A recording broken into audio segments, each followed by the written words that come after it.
Chapter 21. I am indebted to Mr. Henry B. Northup and others for many of the particulars contained in this chapter. The letter written by Bass, directed to Parker and Perry, and which was deposited in the post office in Marksville on the 15th day of August, 1852, arrived at Saratoga in the early part of September. Some time previous to this, Anne had removed to Glens Falls, Warren County, where she had charge of the kitchen in Carpenter's Hotel. She kept house, however, lodging with our children, and was only absent from them during such time as the discharge of her duties in the hotel required. Messrs. Parker and Perry, on receipt of the letter, forwarded it immediately to Anne. On reading it the children were all excitement, and without delay hastened to the neighboring village of Sandy Hill, to consult Henry B. Northup, and obtain his advice and assistance in the matter. Upon examination, that gentleman found among the statutes of the state an act providing for the recovery of free citizens from slavery. It was passed May 14, 1840, and is entitled "An Act more effectually to protect the free citizens of the state from being kidnapped or reduced to slavery." It provides that it shall be the duty of the governor, upon the receipt of satisfactory information that any free citizen or inhabitant of the state, is wrongfully held in another state or territory of the United States, upon the allegation or pretence that such person is a slave, or by color of any usage or rule of law is deemed or taken to be a slave, to take such measures to procure the restoration of such person to liberty, as he shall deem necessary. And to that end, he is authorized to appoint and employ an agent, and directed to furnish him with such credentials and instructions as will be likely to accomplish the object of his appointment. It requires the agent so appointed to proceed to collect the proper proof to establish the right of such person to his freedom, to perform such journeys, take such measures, institute such legal proceedings, and see, as may be necessary to return such person to the state, and charges all expenses incurred in carrying the act into effect, upon monies not otherwise appropriated in the Treasury. It was necessary to establish two facts to the satisfaction of the governor: first, that I was a free citizen of New York, and secondly, that I was wrongfully held in bondage. As to the first point, there was no difficulty, all the older inhabitants in the vicinity being ready to testify to it. The second point rested entirely upon the letter to Parker and Perry, written in an unknown hand, and upon the letter penned on board the brig Orleans, which, unfortunately, had been mislaid or lost.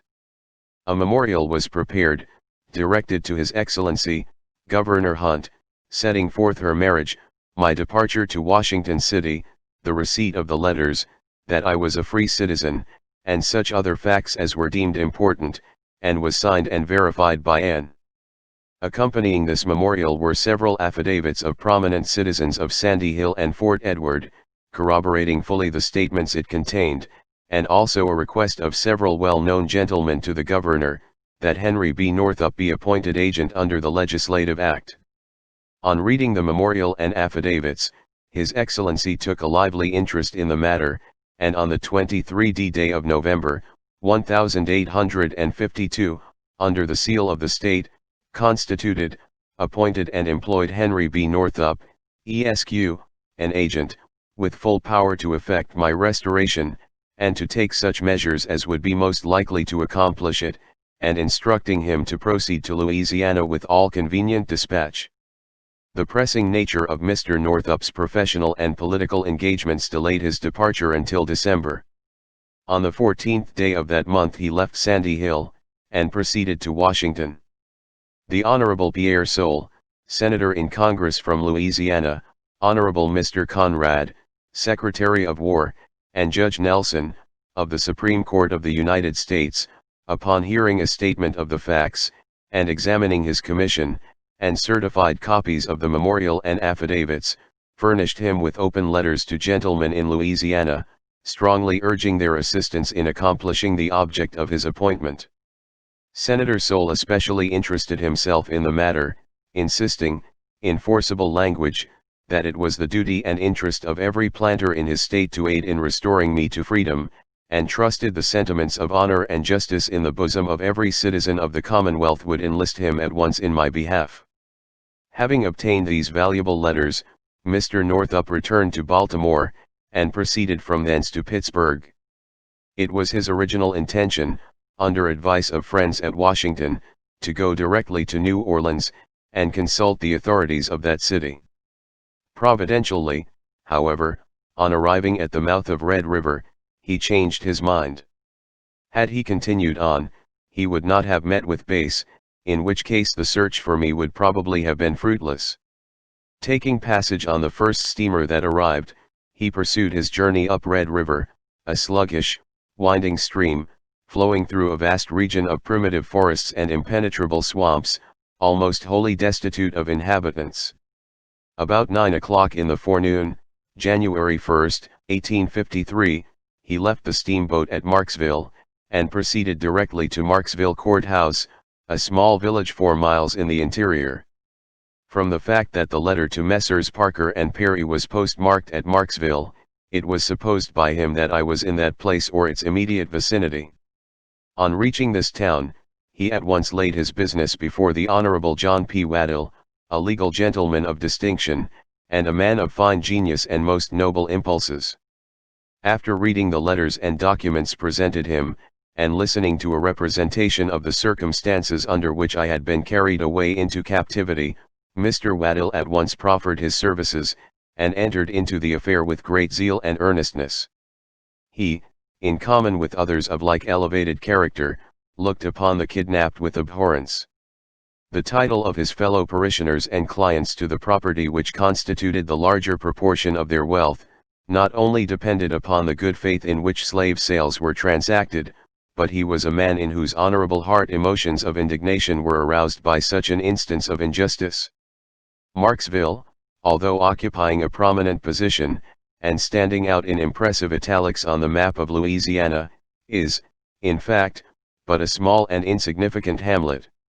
Aside from the tavern, kept by a jolly and generous Boniface, the courthouse, inhabited by lawless cows and swine in the seasons of vacation, and a high gallows, with its dissevered rope dangling in the air, there is little to attract the attention of the stranger.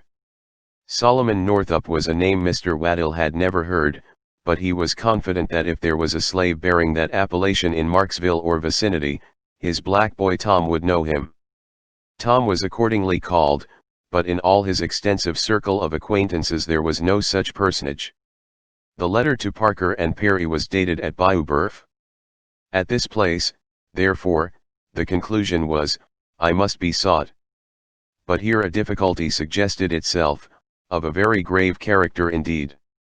Bayou Boeuf, at its nearest point, was 23 miles distant, and was the name applied to the section of country extending between 50 and 100 miles, on both sides of that stream. Thousands and thousands of slaves resided upon its shores, the remarkable richness and fertility of the soil having attracted thither a great number of planters. The information in the letter was so vague and indefinite as to render it difficult to conclude upon any specific course of proceeding. It was finally determined, however, as the only plan that presented any prospect of success, that Northup and the brother of Waddell, a student in the office of the latter, should repair to the bayou, and traveling up one side and down the other its whole length, inquire at each plantation for me. Mr. Waddell tendered the use of his carriage, and it was definitely arranged that they should start upon the excursion early Monday morning.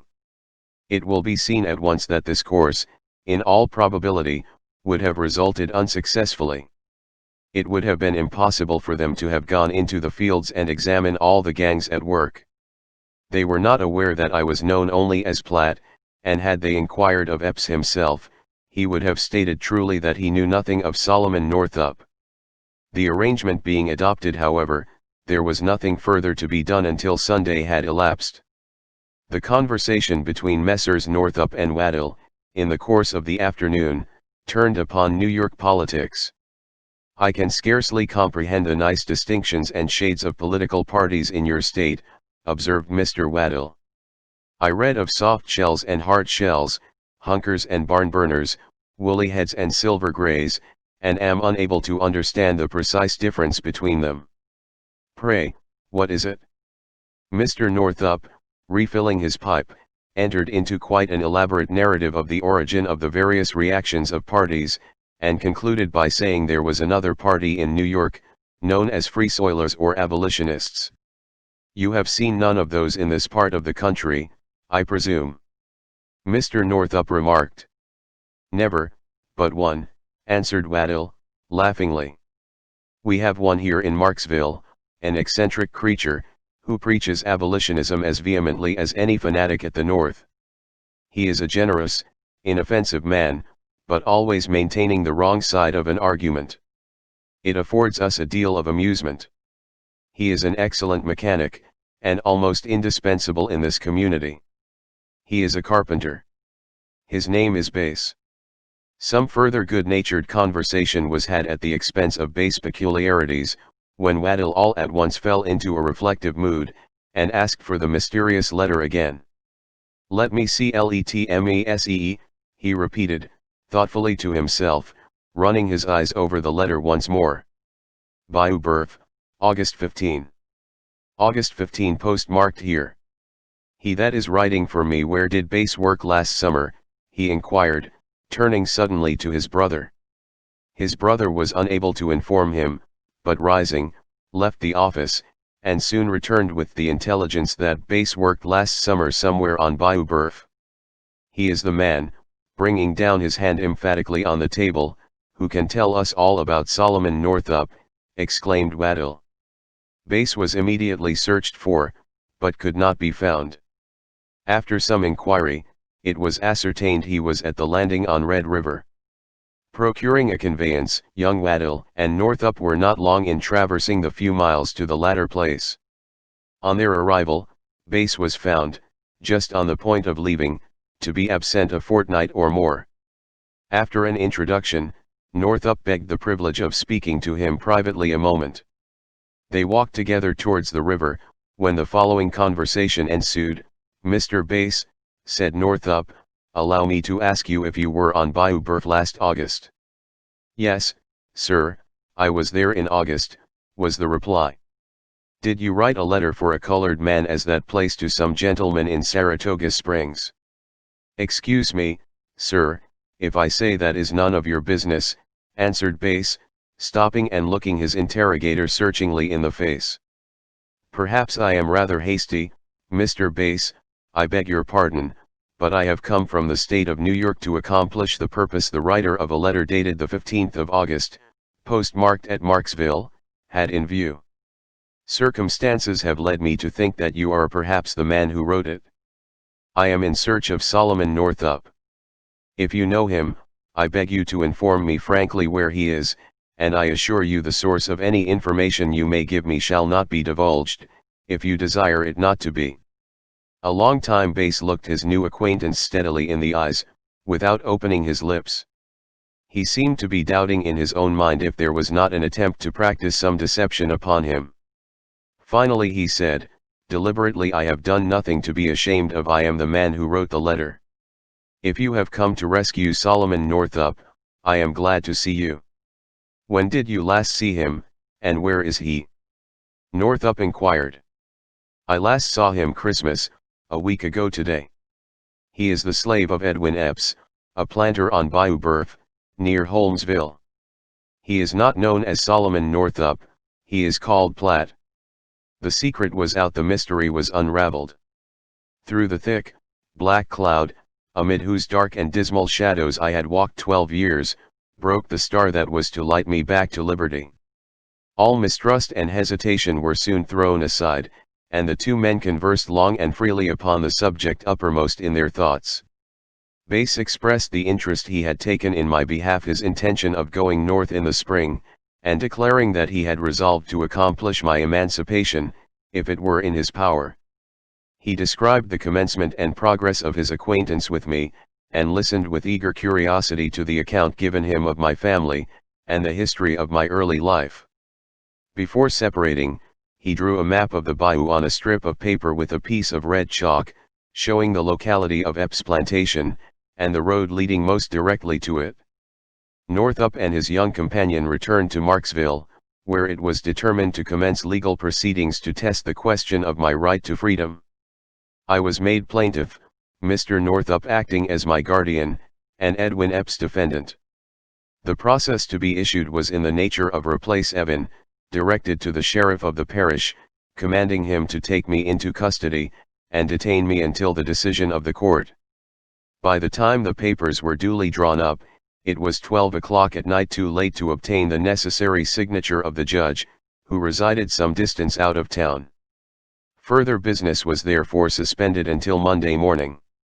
Everything, apparently, was moving along swimmingly, until Sunday afternoon, when Waddell called at Northup's room to express his apprehension of difficulties they had not expected to encounter.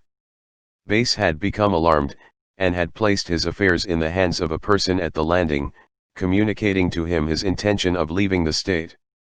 This person had betrayed the confidence reposed in him to a certain extent, and a rumor began to float about the town, that the stranger at the hotel, who had been observed in the company of lawyer Waddell, was after one of old Epps' slaves, over on the bayou. Epps was known at Marksville, having frequent occasion to visit that place during the session of the courts, and the fear entertained by Mr. Northup's adviser was, that intelligence would be conveyed to him in the night, giving him an opportunity of secreting me before the arrival of the sheriff. This apprehension had the effect of expediting matters considerably. The sheriff, who lived in one direction from the village, was requested to hold himself in readiness immediately after midnight, while the judge was informed he would be called upon at the same time. It is but justice to say, that the authorities at Marksville cheerfully rendered all the assistance in their power. As soon after midnight as bail could be perfected, and the judge's signature obtained, a carriage, containing Mr. Northup and the sheriff, driven by the landlord's son, rolled rapidly out of the village of Marksville, on the road towards Bayou Boeuf.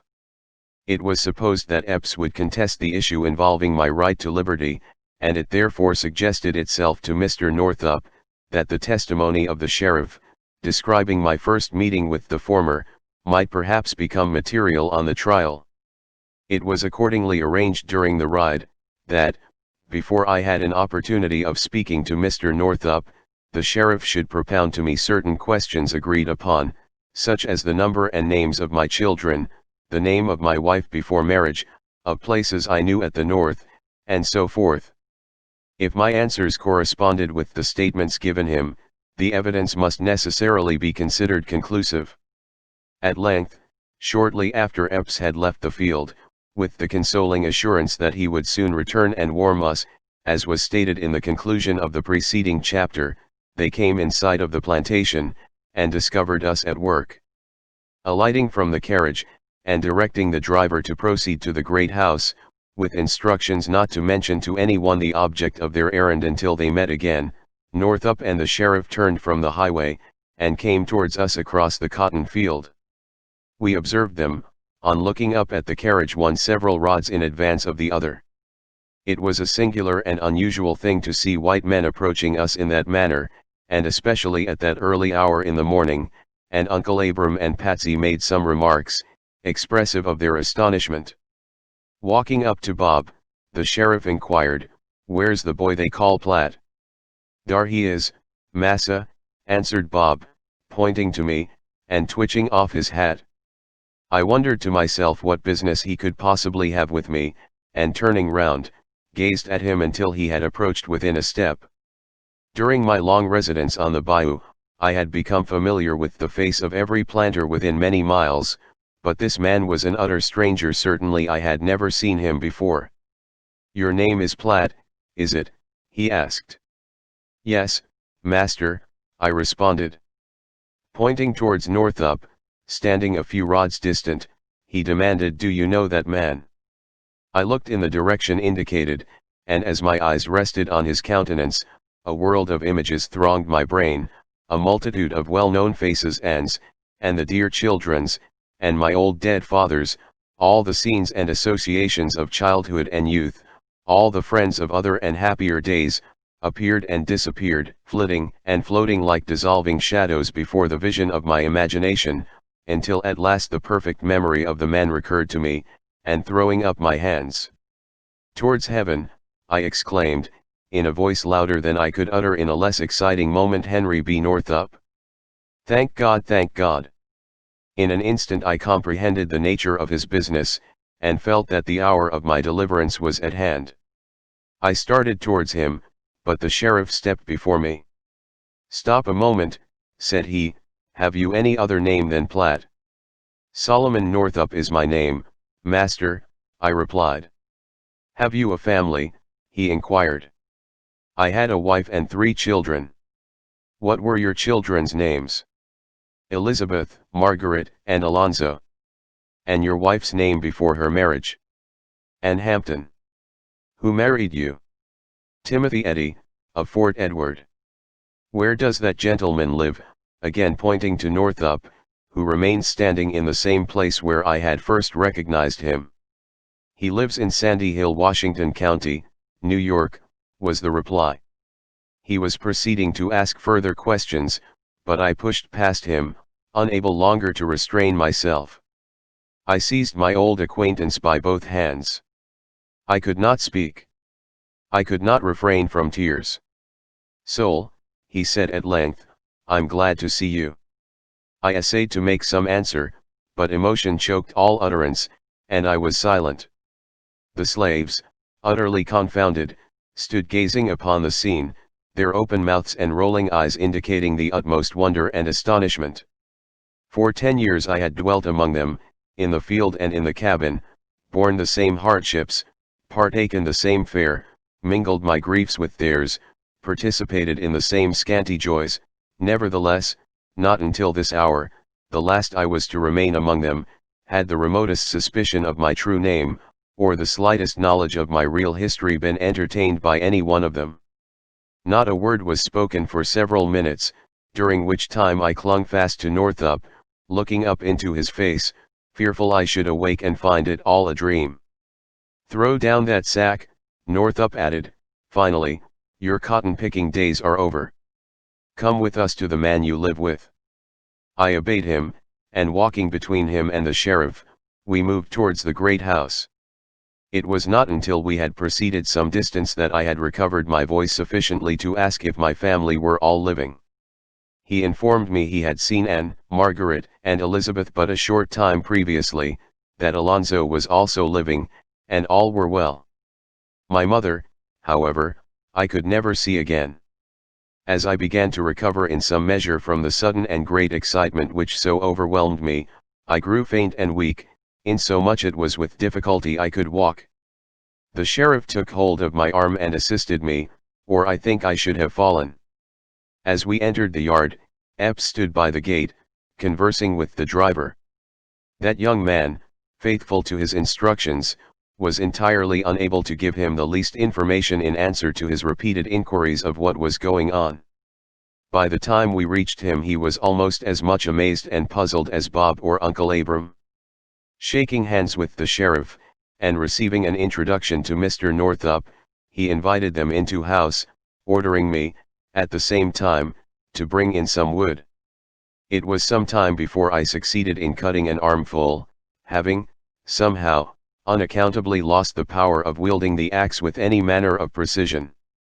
When I entered with it at last, the table was strewn with papers, from one of which Northup was reading.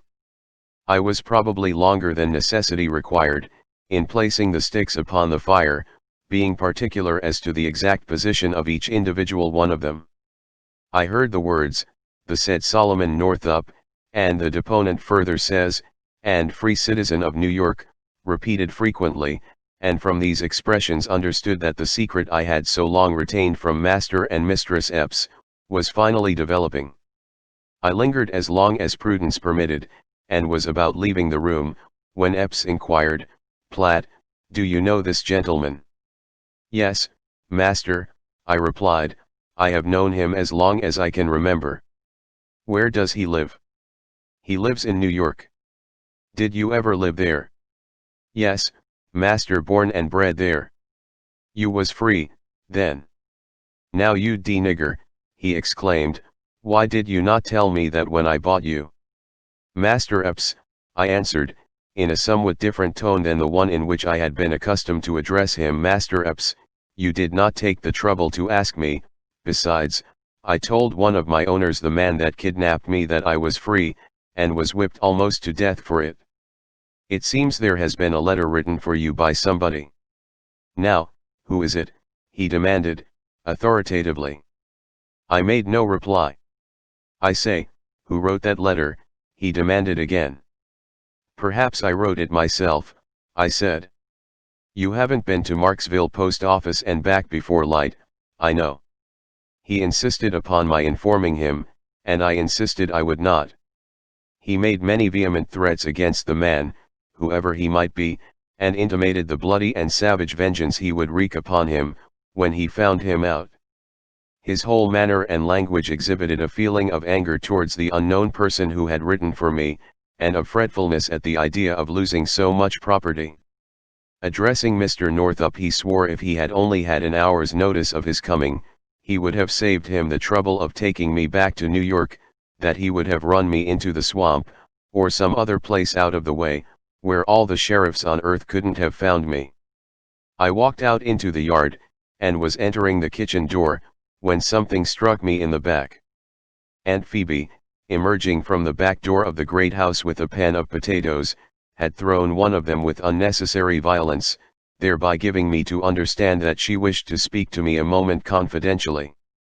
Running up to me, she whispered in my ear with great earnestness, "Lor a'mighty, Platt. What do ye think? Dem 2 men come after yet? Heard em tell ma say you free got wife and 3 children back dar whar you come from. Go in wid em. Fool if ye don't wish I could go," and Aunt Phoebe ran on in this manner at a rapid rate. Presently Mistress Epps made her appearance in the kitchen. She said many things to me, and wondered why I had not told her who I was. She expressed her regret, complimenting me by saying she had rather lose any other servant on the plantation.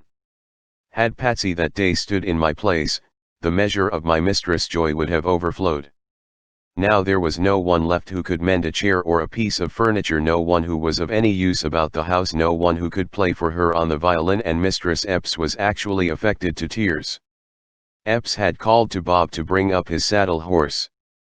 The other slaves, also, overcoming their fear of the penalty, had left their work and come to the yard. They were standing behind the cabins, out of sight of Epps. They beckoned me to come to them, and with all the eagerness of curiosity, excited to the highest pitch, conversed with and questioned me. If I could repeat the exact words they uttered, with the same emphasis, if I could paint their several attitudes, and the expression of their countenances, it would be indeed an interesting picture. In their estimation, I had suddenly arisen to an immeasurable height, had become a being of immense importance. The legal papers having been served, and arrangements made with Epps to meet them the next day at Marksville, Northup, and the sheriff entered the carriage to return to the latter place. As I was about mounting to the driver's seat, the sheriff said I ought to bid Mr. and Mrs. Epps goodbye. I ran back to the piazza where they were standing, and taking off my hat, said, "Goodbye, Mrs." "Goodbye, Platt," said Mrs. Epps, kindly. "Goodbye, master." "Ah, you d nigger," muttered Epps, in a surly, malicious tone of voice, "you needn't feel so cussed tickled you ain't gone yet. I'll see about this business at Marksville tomorrow." I was only a nigger and knew my place, but felt as strongly as if I had been a white man, that it would have been an inward comfort, had I dared to have given him a parting kick. On my way back toward the carriage, Patsy ran from behind a cabin and threw her arms about my neck. "Oh, Platt," she cried, tears streaming down her face, "you're goin' to be free, you're goin' way off yonder where we'll never see ya any more.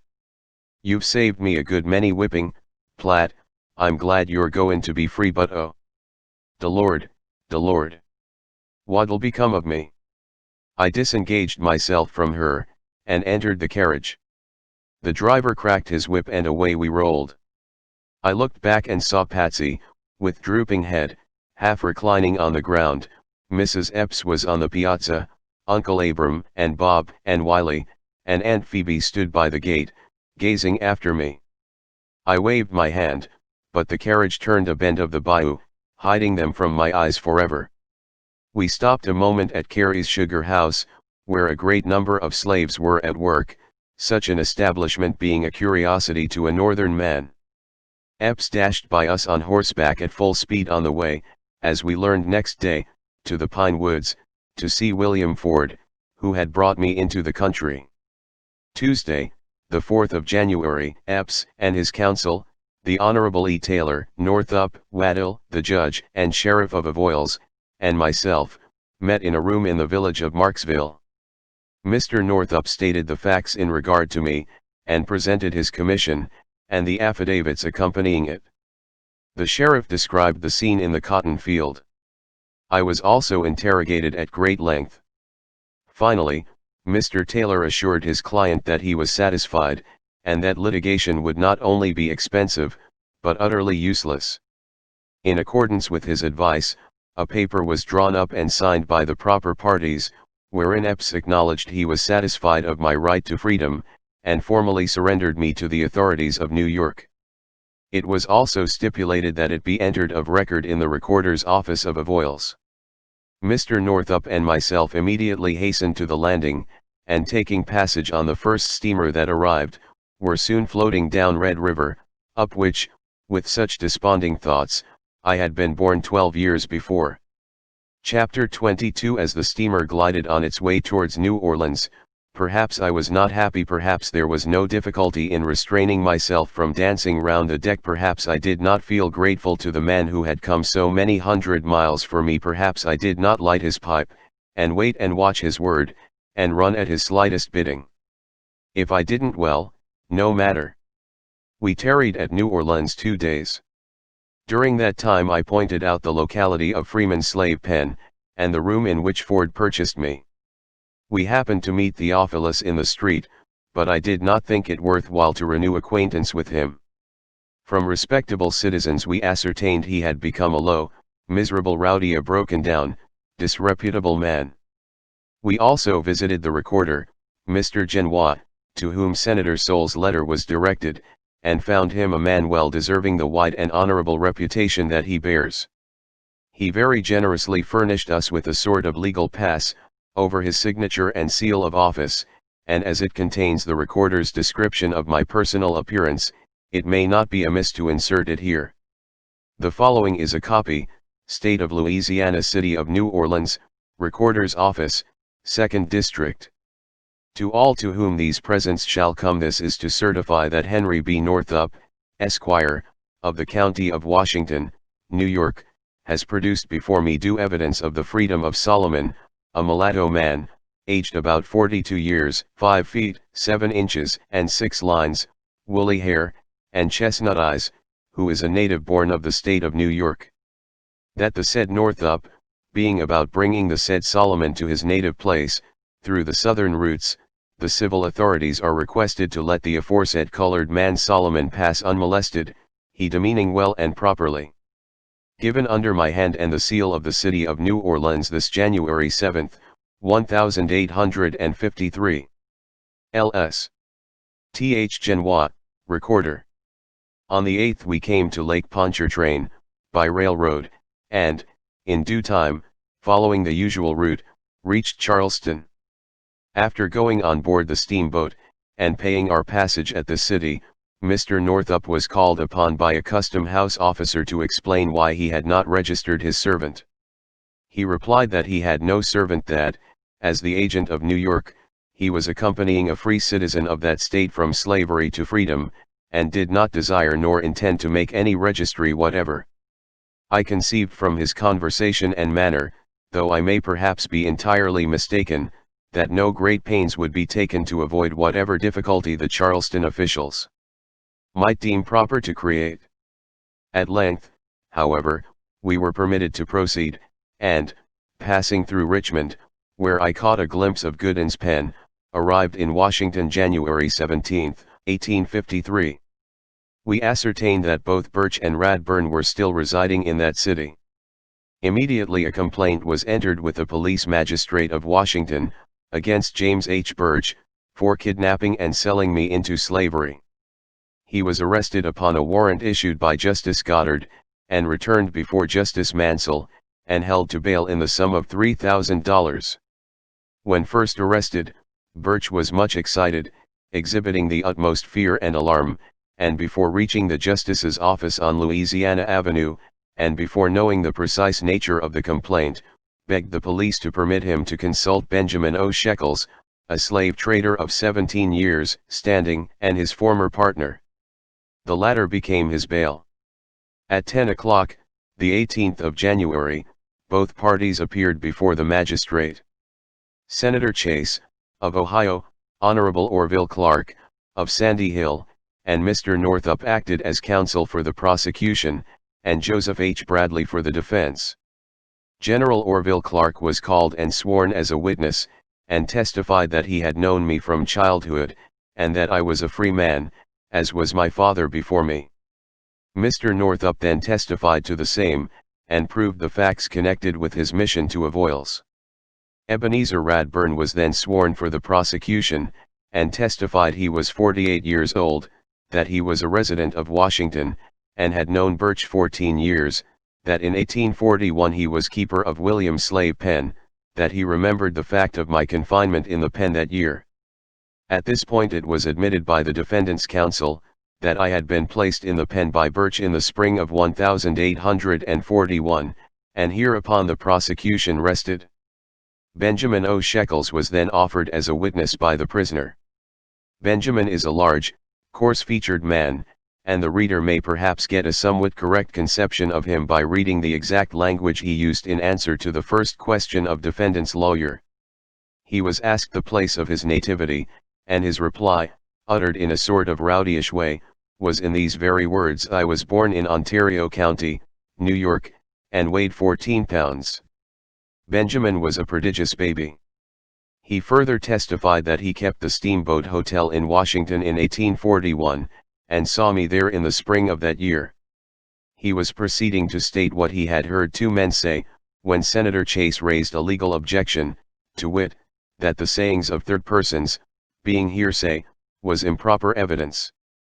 The objection was overruled by the justice, and Shekels continued, stating that two men came to his hotel and represented they had a colored man for sale, that they had an interview with Birch, that they stated they came from Georgia, but he did not remember the county, that they gave a full history of the boy, saying he was a bricklayer, and played on the violin, that Birch remarked he would purchase if they could agree, that they went out and brought the boy in, and that I was the same person. He further testified, with as much unconcern as if it was the truth, that I represented I was born and bred in Georgia, that one of the young men with me was my master, that I exhibited a great deal of regret at parting with him, and he believed got into tears. Nevertheless, that I insisted my master had a right to sell me, that he had to sell me, and the remarkable reason I gave was, according to Shekels, because he, my master, had been gambling and on a spree. He continued, in these words, copied from the minutes taken on the examination: Birch interrogated the boy in the usual manner, told him if he purchased him he should send him south. The boy said he had no objection, that in fact he would like to go south. Birch paid $650 for him, to my knowledge. I don't know what name was given him, but think it was not Solomon. Did not know the name of either of the two men. They were in my tavern 2 or 3 hours, during which time the boy played on the violin. The bill of sale was signed in my bar room. It was a printed blank, filled up by Birch. Before 1838 Birch was my partner. Our business was buying and selling slaves. After that time he was a partner of Theophilus Freeman, of New Orleans. Birch bought here, Freeman sold there. Shekels, before testifying, had heard my relation of the circumstances connected with the visit to Washington with Brown and Hamilton, and therefore, it was, undoubtedly, he spoke of two men, and of my playing on the violin. Such was his fabrication, utterly untrue, and yet there was found in Washington a man who endeavored to corroborate him. Benjamin A. Thorne testified he was at Shekels in 1841, and saw a colored boy playing on a fiddle. Shekels said he was for sale. Heard his master tell him he should sell him. The boy acknowledged to me he was a slave. I was not present when the money was paid. Will not swear positively this is the boy. The master came near shedding tears. I think the boy did. I have been engaged in the business of taking slaves south, off and on, for 20 years. When I can't do that I do something else. I was then offered as a witness, but, objection being made, the court decided my evidence inadmissible. It was rejected solely on the ground that I was a colored man, the fact of my being a free citizen of New York not being disputed. Shekels having testified there was a bill of sale executed, Birch was called upon by the prosecution to produce it, inasmuch as such a paper would corroborate the testimony of Thorne and Shekels. The prisoner's counsel saw the necessity of exhibiting it, or giving some reasonable explanation for its non-production. To effect the latter, Birch himself was offered as a witness in his own behalf. It was contended by counsel for the people, that such testimony should not be allowed, that it was in contravention of every rule of evidence, and if permitted would defeat the ends of justice. His testimony, however, was received by the court. He made oath that such a bill of sale had been drawn up and signed, but he had lost it, and did not know what had become of it. Thereupon the magistrate was requested to dispatch a police officer to Birch's residence, with directions to bring his books, containing his bills of sales for the year 1841. The request was granted, and before any measure could be taken to prevent it, the officer had obtained possession of the books, and brought them into court. The sales for the year 1841 were found, and carefully examined, but no sale of myself, by any name, was discovered. Upon this testimony the court held the fact to be established, that Birch came innocently and honestly by me, and accordingly he was discharged. An attempt was then made by Birch and his satellites, to fasten upon me the charge that I had conspired with the two white men to defraud him. With what success, appears in an extract taken from an article in the New York Times, published a day or two subsequent to the trial. The counsel for the defendant had drawn up, before the defendant was discharged, an affidavit, signed by Birch, and had a warrant out against the colored man for a conspiracy with the two white men before referred to defraud Birch out of $625. The warrant was served, and the colored man arrested and brought before Officer Goddard. Birch and his witnesses appeared in court, and H.B. Northup appeared as counsel for the colored man, stating he was ready to proceed as counsel on the part of the defendant, and asking no delay whatever. Birch, after consulting privately a short time with Shekels, stated to the magistrate that he wished him to dismiss the complaint, as he would not proceed farther with it. Defendant's counsel stated to the magistrate that if the complaint was withdrawn, it must be without the request or consent of the defendant. Birch then asked the magistrate to let him have the complaint and the warrant, and he took them. The counsel for the defendant objected to his receiving them, and insisted they should remain as part of the records of the court, and that the court should endorse the proceedings which had been had under the process. Birch delivered them up, and the court rendered a judgment of discontinuance by the request of the prosecutor, and filed it in his office. There may be those who will affect to believe the statement of the slave trader, those, in whose minds his allegations will weigh heavier than mine. I am a poor colored man, one of a downtrodden and degraded race, whose humble voice may not be heeded by the oppressor, but knowing truth, and with a full sense of my accountability, I do solemnly declare before men, and before God, that any charge or assertion, that I conspired directly or indirectly with any person or persons to sell myself, that any other account of my visit to Washington, my capture and imprisonment in Williams' slave pen, shall is contained in these pages, is utterly and absolutely false. I never played on the violin in Washington. I never was in the Steamboat Hotel, and never saw Thorne or Shekels, to my knowledge, in my life, until last January.